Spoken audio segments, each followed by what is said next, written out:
What's up, Devils? J-Dog back with another goddamn video. In today's video, we're going to be knocking out questions on a couple actual videos because I purposely went through on the very next video online that I haven't read any of the questions yet. I pre-read them on this one purposely because it was the next one in line, and I'm like, I don't even know if anyone's going to really have any questions. It was the Cannibal Corpse vinyl bootleg collection. Got quite a few fucking views, 77 comments. But I figure that's most people just be kind of commenting like, hey, those are cool. Hey, those suck. Hey, show us this or that. And that's mostly what it was. There wasn't much questions at all. So I purposely scrolled through it to see if there's any answerable questions. There were some that I seen two guys just skipped over too. Again, not much to say about. Don't really have an opinion about it or something I don't know anything about. So there's just a few on here. I'll answer them. And then I'll go to the next video, whichever one is in line. I don't even know what it is yet. And we'll run on that one. So this one I did proof and got to the first question. I can answer shit. And the first question is from none other than Curls and Twirls. And his question is, what's the best way to follow Reek of Death? To my knowledge, they don't have any website, social media, and contact information, as most bootleggers don't. Yeah, correct. The best way would be just keep checking Hell's Headbangers website because we get everything from them. Definitely have a good business relationship. Other labels get their stuff in too. I know we're not the only ones that distribute the Reek of Death titles. So we're not the only ones at all, but like I believe Iron Bonehead does. I think Nuclear Now does. Other labels do. Definitely overseas too, in random guys in stores and shit like that. But Hell's definitely gets whatever they put out. I think we tell every time we'll take 50 right out the gate versus everything that they do. So we always get them. So and it seems like each time they do about 3 to 5 titles at a time, and it seems like it's every a few times a year, maybe 3-4 batches a year. So just always check the new arrivals at Hell's Headbangers. All the new stuff always goes up on Fridays. So if nothing else, just every Friday, check out the Friday's new arrivals updates. And when shit's out and we get it in wholesale from them and post it, it'll be there. So if it comes out for them, we'll get it. That's the best way because, yeah, they can. I don't even know. I guess you can't buy bootlegs on Discogs or whatever. I'm sure there's people that sell them on eBay too, I'd imagine. But nonetheless, have no fear. That's why Hell's Headbangers is here. That was one of the questions on this video, and I think there was 2 others or so that I thought were I could have something to say. Where the fuck are they? We'll say this: I wasn't planning on RJCJ Rock. Has anybody here listened to Saxa People Solid Grunge? I'm actually kind of surprised on this channel, not in a bad way, not in a good way, just surprised at how many people in the underground metal scene listen to grunge and shit. I just thought that was kind of like they just didn't. I mean, I figure there's an exception here and there, but I guess there's a lot of crossover guys that like other stuff, which is cool. I don't care. It's just I never knew that. Like bands like Nirvana and Alice in Chains and Soundgarden and shit like that's getting brought up. I automatically assume people in death metal just automatically they like that. I mean, again, I knew there's always exceptions to the rule. I knew that, but it sounds like there's a handful of people that do, and it's just news to me. Didn't know that. That's all. Learn something new every day, right? God damn it. Ricky Jones, do you like all 4 Predator movies? So, yeah, isn't there technically 5 with the first AVP? Predator 1, Predator 2 was an AVP 1, then AVP 2. There's more than 4, isn't there? Then there's the Predator when they go to his planet, and then there's the Predator the last one where there's the big huge Predator versus the regular size Predator. So yeah, there's like 6 of them, isn't there? Am I missing one? So obviously Predator 1 and 2 are my absolute favorite. Actually, I probably like Predator 2 more than I do Predator 1 in my adult years, just because the only bummer is no Arnie. Obviously, I prefer Arnold over Danny Glover, but I like Danny Glover too, especially in Lethal Weapon and shit. He was a good actor. He's got a good handful of good movies. All Lethal Weapons, I like those. Anyways, reason I think I like Predator 2 more, my adult years, more Predator. He's got more weapons, more people get killed, more cool kills. As a whole, I think I like it more. But the nostalgic one I was growing up was the first one that I watched all the fucking time. So those 2 would be my favorites. AVP 1, the first Aliens vs. Predator, I thought was absolutely fucking horrible. The main reason I didn't like that movie was for 3 reasons. 1, it was PG-13. 2, the Predators were all CGI'd. It wasn't a guy in a costume. It looked like a fucking PlayStation game, which was horrible. And then 3, the fucking tag team fucking wrestling match at the end with the Predator teaming up with the humans. That was gay as hell. What the fuck? He hunts humans. Why the fuck's he teaming up with them? Thought that was dumber than shit. I did like Aliens vs. Predator, the second one.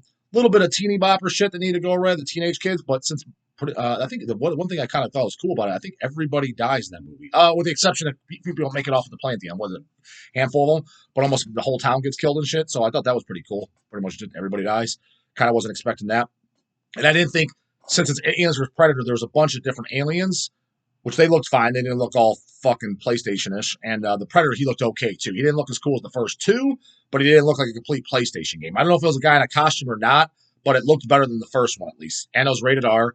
And as a whole, I did enjoy the movie. Nowhere, like I said, nowhere near as good as the first two. And then the other ones I like, but I don't. They're not. They're not as good. I like them, but the reason I do is because I just love the character Predator. You know how some people like, for example, Reaper loves the character Michael Myers.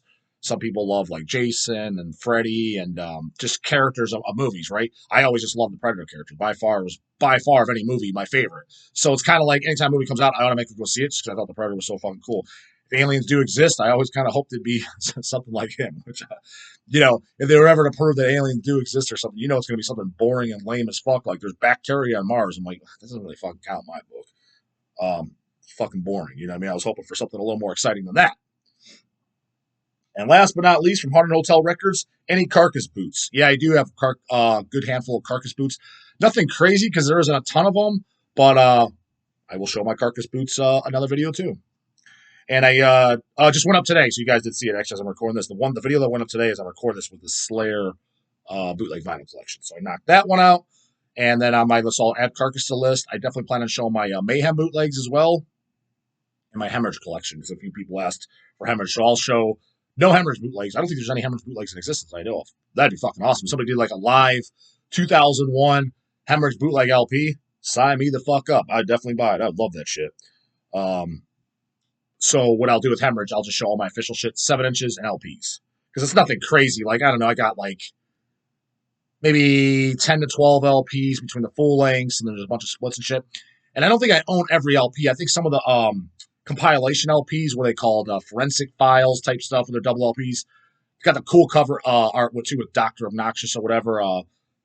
Never got them, and the reason I didn't is because they came in through Hell's. That was my chance to buy them, but the corners were all fucked up because Powered Up doesn't know how to pack for shit. And always his packs that come in, the covers are always come fucked up. And I knew he did colored vinyl versions. We just got black vinyl versions. So I always kind of wanted to have a color, so I kind of held off. Now I'm kind of like hoping I didn't miss out. But I do own the CDs for those. Which you guys know what I'm talking about. There's 2 of them. There's like Volume 1 and Volume 2. And I'm pretty sure he did LPs at this point for both. It's basically all their 7 inches on compilation. It's kind of like how we did with the Nunslaughter Devil's Conjuries. I think I am missing those, or at least one of them. And but I do like to get them. So, and then Hemorrhage 7 inches, I might be missing one or so. But you'll see it on the list. But yeah, Carcass, I will add it. Again, there's not a ton of those boots either. Sorry, guys, looking for the next goddamn video online. Like I said, Raw Dog, so you're going to see full fucking Raw.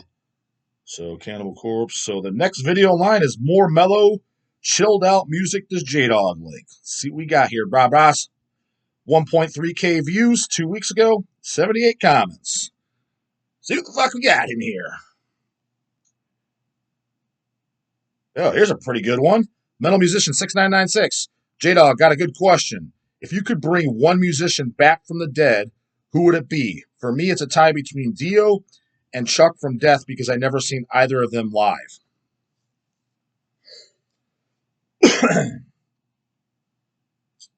Shit, I think it's just a very, very obvious one would be cool, huh? And at least to have him do a fucking full length with them before that is Dead for Mayhem. Maybe that's the first person coming to my mind. See, like Chuck and Dio, for me, wouldn't be on my list. One, I did get to see Death live. So that's the first show I've ever went to. I told you guys that story many times. And by the time even then, Death was already doing a bunch of shit that I didn't care about. I'm not going to go as far as saying it sucks. I think kind of saying any Death album sucks is kind of like just a false statement. I mean, it is quality music. It's just the band drastically changed and it just wasn't doing much for me. A lot of those later albums.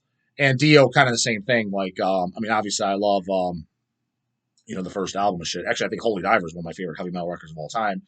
And then the second album, Last in Line, that's about all I liked. But I like the Rainbow albums he's on. I like Black Sabbath, Dehumanizer. I did like the Heaven and Hell comeback album, when it was Black Sabbath, but it was called Heaven and Hell. What's on there, like Bible Black and shit. Been a while since I listened. I own just a double LP of that. But I remember liking it. But it's been quite some time since I listened to it. But so it's just like kind of like a lot of stuff Dio was ended up doing. I didn't really care about.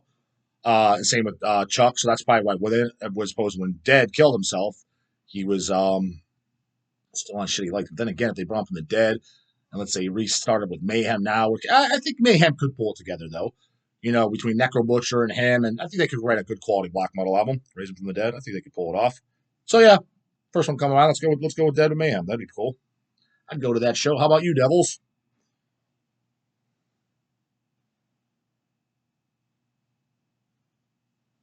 Said, guys, I didn't look for any questions in advance on this one.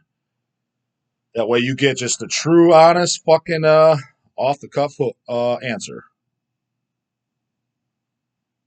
David Lane asks, what's my favorite band that uses poop on the covers? The only one I know of is fucking Waco Jesus. I showed you that. And I think that first Waco Jesus album is a really good album, and that's all I needed. I didn't need any more dumps on a cover. I was good with that. I mean, granted, that was pretty, I don't know about shocking, but kind of like, it was nice and gross, and it was original at the time, especially no one else that I knew about at the time did that. So it was kind of like it fit, but I don't need I don't want a bunch of covers with shit on them. Let's just say that. So they did it. I think it's that. Let's keep it at that. Oh, and I did see somebody said this maybe when the video version went up. Ozell Macklin, FYI, Cockaball Torture does have albums, particularly the one you own on vinyl. See, I didn't know that. So the first CBT full length apparently exists on vinyl. If you got Devils, know if somebody selling one, send me a link, goddammit. I'll pick it up. Just like, for example, somebody told me about this. Look at this, Devils. Get the shot. This was another replay. I had the original of this originally, The Impaled Dead Shall Dead Remain, one of my favorite albums of all time. I mean, I'm not a top 10 or anything, but it's up there. I like it a lot. I said about Hell's wanted to do shirts of it for years or whatever. I don't know if it's official or whatever, but anyways, somebody put in the comments. He might even email me. Email me or put in the comments and said, hey, J-Dog, so Warlord Clothing has those Impaled Dead Shall Dead Remain shirts. I went right over and I bought this shirt. I bought the Pale Mondo Metacali t-shirt and like two other shirts from them. So I went over and bought it. So yeah, anybody that has the Cockaball Torture, the first album on vinyl, I'll 100% buy it. Send me a link, Boss. Because I've never do that. Never seen it, nothing. Curious what label even did it.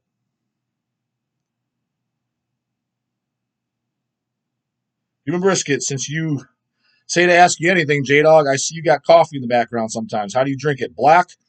I have to ask since I watch the vids in the morning with my coffee.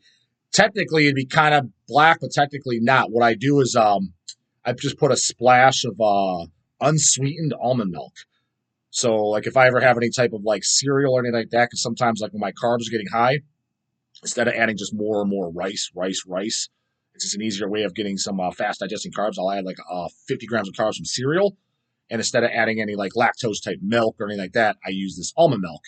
And there's an unsweetened one. I'm sure you guys seen the grocery store. It's getting kind of trendy and fucking popular. I just like it's basically calorie free. The unsweetened, it's 30 calories per one cup.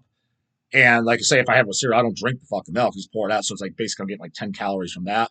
And anyway, same with my fucking coffee. It's just like a little splash, kind of like to cool it down in a sense. And it kind of does give it a pinch of life, but it's so like if you like taste it by itself, the unsweetened stuff, not the sweet stuff, because the sweet stuff has sugar in it and it has much flavor and it's thicker.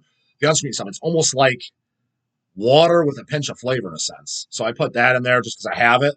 And if I'm out, sometimes I'm out of that, I will just drink it black, and it basically tastes fucking identical.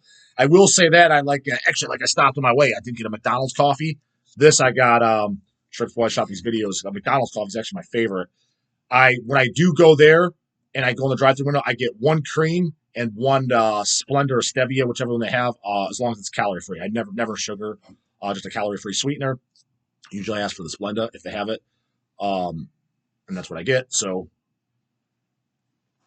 but on day-to-day, when I'm at the warehouse, just a splash of almond milk. In case you happen to give a fuck for other devils. Other devils are probably like, what the fuck do I care what kind of coffee you drink, J-Dog? Hey, devil asked, and I'm answering. God, the bench of Human Brisket gets a little more premium goddamn treatment. Comments on everything, goddammit. You didn't like the question? Tough fucking shit.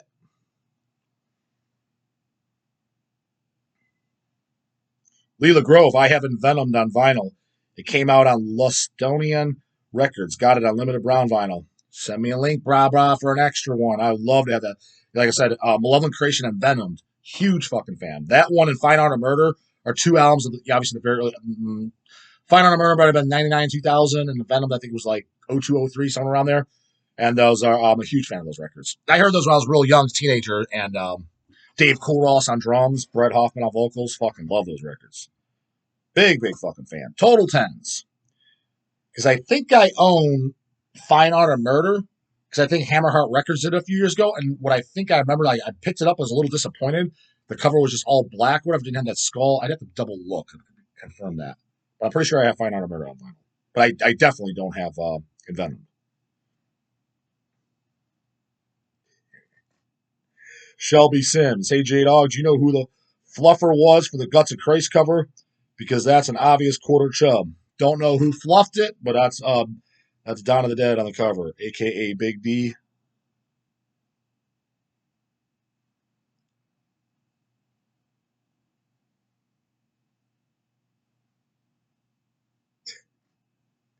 Life Eternal.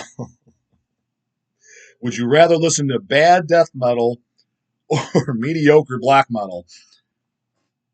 I mean, if it's bad in the sense where I'm like, this is bad, this sucks, I'm just annoying the hell out of me, let's go with the mediocre black metal because, like, a lot of the black metal I pull in the shop, I'm just, that's what I think it is a lot of times, especially, I'm not going to say newer bands, just stuff in general. I'm just like, yeah, it's okay. But it's an okay background listen. And it's just like, it's nothing I'd pick up. So because I listen to be quite honest with you, I listen to quite a bit of mediocre black metal, quite a bit of mediocre death metal too, where I just check it out, came into the shop, I just put it on, I'm like, yeah, I thought it was just okay, but I wouldn't buy it. So, quite frankly, it seems like, to be honest with you, I think I listen to more mediocre shit most of the time because I'm just checking it out, and that was my opinion on it, my evaluation at the end.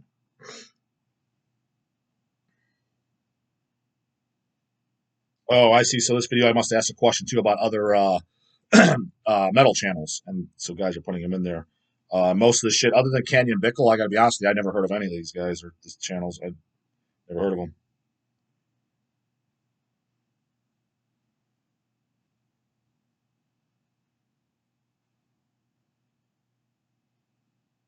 From Ben NG, here's an educational one. Devils might hate it, but again, tough fucking shit. What's up? I'm 5'10", 185 pounds. Lift 4 or 5 days a week and do cardio most days. I don't drink and my diet is decent. Everybody's definition of that is different though. So three out of the 5 last annuals. I'm assuming you said your annuals. My fasting glucose was between 100 and 105. My friend was a competitive bodybuilder and said it happened to him several times as well, and to not worry about it. What gives?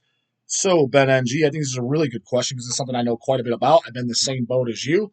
And this is some piece of information that a lot of devils go, oh, this is boring or whatever, but it's going to benefit the living shit out of you if you actually take the information and run. So, yeah, when you get your blood work done, first thing in the morning, fasted, if you want to be kicking ass, your blood glucose, a.k.a. your blood sugar, you want it under 90. On the reference range, it'll say under 100. But you want it under 90 to be really kicking ass. If it's under 100, though, if you're in the 90s, I wouldn't worry. But when you're creeping in the 100s, 105s, you're not. I wouldn't be shitting my pants, but I would definitely do something about it, is what I'd say. So what I would do, there's many protocols to get that down, is either A, cut back your carb, like go on a ketogenic diet for X amount of weeks, or just cut your carbs back, maybe cut them in half. You can add in GDAs, over-the-counter ones, things with like berberine in them and chromium, things like that. Those are going to be the main ingredients. And the other one, Banaba, Banaba parapine or some shit. I can't even pronounce the goddamn, but it's usually one of the ingredients. A lot of they're becoming very, very popular. GDA supplements. Those definitely do work, hands down work. So take the whatever dose. The one I use, there's 2 good ones. I use one from either Enhanced Athlete or 5% Nutrition makes one too. Just whatever the serving size. The Enhanced Athlete one is 4 tabs. Take that with all your carbohydrate meals. So if you eat say you eat 4 meals a day, they all have carbs in them. Take it with all 4 meals. That'll definitely start help bringing that down. And you can also add in metformin, which is a prescribed medication, but you can get it without a script pretty fucking easily too at all kinds of pharmacies that sell shit online, like Clear Sky Pharmacy, All Day Chemist. You can buy all the medications with non-controlled medication, not class 3 act drugs. You can't, but non-controlled ones. like blood pressure medications, cholesterol medications, glucose disposal agents, anti-anxiety meds, things like that. You could buy without a script. So metformin's super, super fucking cheap to get. Very, very effective. That will lower that as well.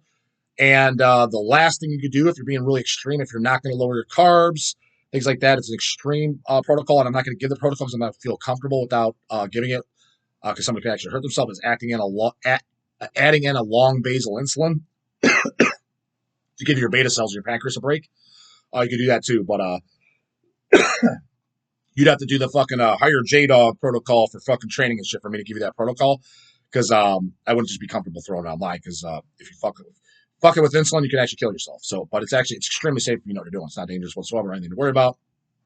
We're not talking about a fast-acting insulin. We're talking about a very long basal insulin that is all day. So it's not like you're going to plummet your blood sugars and fucking drop dead.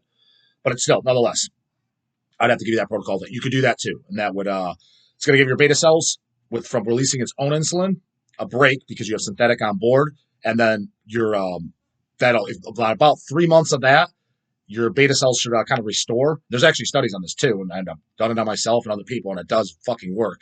And then your fasting blood sugars will all come down again. Because basically what's happening right now, there's a lot of devils, you see this, and they see it all the time. When you're in the hundreds, you're already pre-diabetic. You're pre-diabetic as of right now. You're not type 2 diabetic, but you're the stage before that.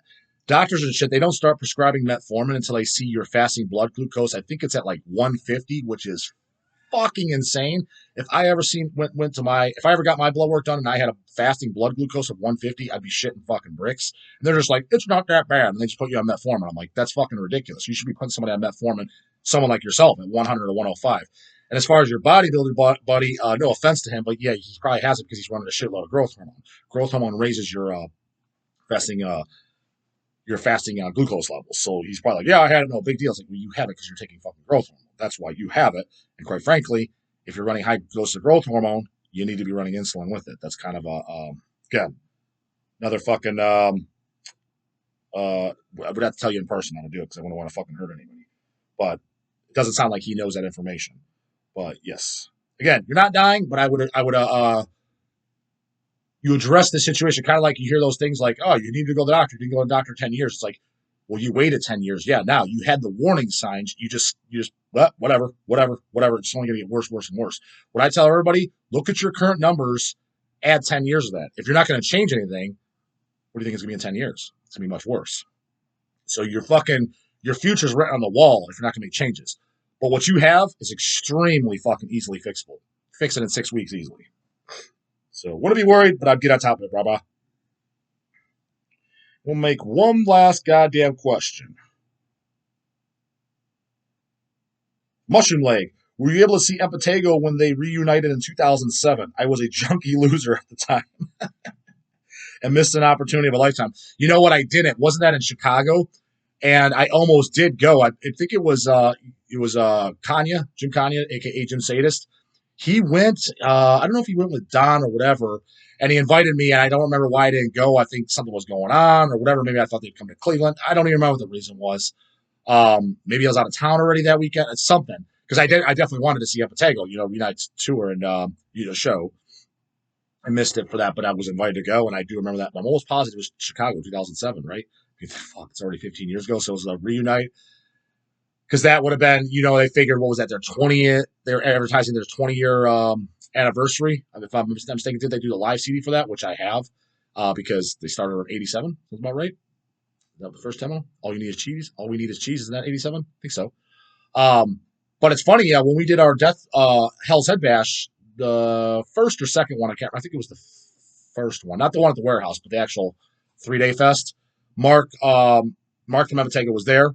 Got my picture with him. Easy E still has my photo. I've never seen it to this day. So if he sees this, give me my goddamn fucking Mark Empatego photo. I want it. I've never even seen it. He took it on his phone. I definitely would like it. But anyways, he was mentioning, hey, maybe for 30 years we play Hell's Headbangers Fest. And what was that? So that would have been whatever date he was talking. It might have even been for 2020 or whatever. And obviously we didn't do it. Couldn't have done it if we thought it because the COVID shit, right? But that we were talking about, he liked our fest and he orders from us too, Mark, actually, believe it or not. Likes Hell's Headbangers, and obviously we worked with them doing the LPs, cassettes, we've done shirts, so done flags, done hats, done quite a bit of shit with Empatego, actually. So good business relationship, cool guy, still listens to metal, one of the old devils that still does listen to metal. He fits in that category because we know 80% of them don't. And so that would have been cool. Would have been our other thing too, especially if Abitego played. But nonetheless, didn't work out for us. Obviously, because didn't do another fest since or whatever year he was talking. It was like at the time when he said it, it was like in another 3 years. Like, yeah, maybe I'll talk to the guy Steve-O and shit and see if we could do announce it as, I'm trying to think, is 30 years. If it was 87, that'd have been 20. Maybe we did say 2017 then. Maybe we did. Maybe it was maybe he was at the first one, 2015. He talked about that. He's like, maybe not next year's, but then 2017, we never did one. The last one we did was 2016. Yeah, maybe that's what it was, and it would have been 30 years.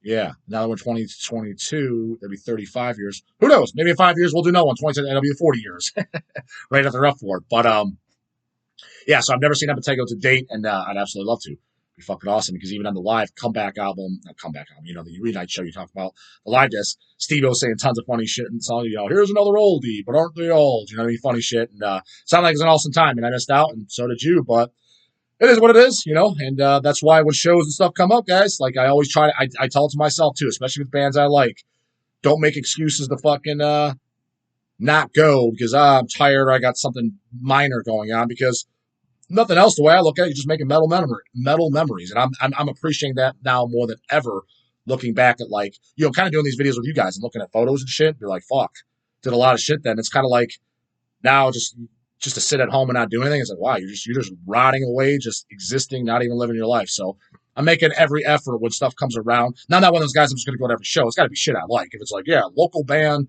just playing and I've seen a million times and I barely care about, I'm not going to that. But I mean, like, yeah, when Mortician comes, I'm going to be there. When DSI comes, I'm going to be there. Deceased is playing next month, I'm going to fucking be there. Shit like that, I'm going to go. Macabre playing Tommy's Redefining Darkness Fest, I'm going to be there. Shit like that. Stuff's coming. I'm not fucking around. There was never a time I was skipping shit, but sometimes, like anyone, I make an excuse. I'm tired. I don't know. It's on a Tuesday night. Shit like that. I'm kind of making excuses. It's like, who gives a fuck? You know what I mean? Gonna look back, you'd be fucking 80 years old, dead, and look at your the history of your book, your life, and be like, God damn it, didn't do this, and that because I was fucking tired. So that's what I tell myself now. So that's what I recommend. And if nothing else, in case you happen to give a fuck. That's it for this one, goddamn devils. We're approaching 30 minutes. Too goddamn fucking long. See you on the next one. Leave all the comments, questions, concerns. You know what to do. All in the comments. See you tomorrow. Later, goddamn it.